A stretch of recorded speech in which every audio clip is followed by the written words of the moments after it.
আসসালামু আলাইকুম প্রিয় ভিউয়ার্স, গুরুত্বপূর্ণ টিপস আপনার সাথে শেয়ার করতে যাচ্ছি।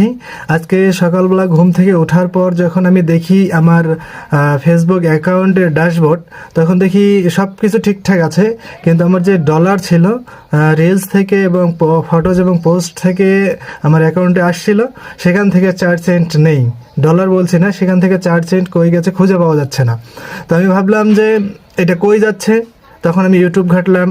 তারপর হচ্ছে আরও কয়েকজনকার যারা সাকসেসফুল কন্টেন্ট ক্রিয়েটর আছে তাদের আইডি থেকে দেখলাম, তারা বলল যে এটা কেটে নিয়ে যাচ্ছে না, এটা আপনার হচ্ছে 1 মাস হওয়ার পরে যে পে আউটে যাবে সেই পে আউটে চলে যাচ্ছে। আমি ভাবলাম 1 মাস হওয়ার কারণে আমার যে পুরো ডলারটা যাওয়ার কথা, তাহলে 4 সেন্ট 3 সেন্ট 2 সেন্ট করে যাচ্ছে কেন?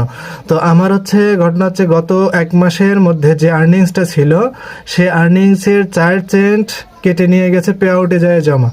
তো পে আউটে যায় দেখি আসলে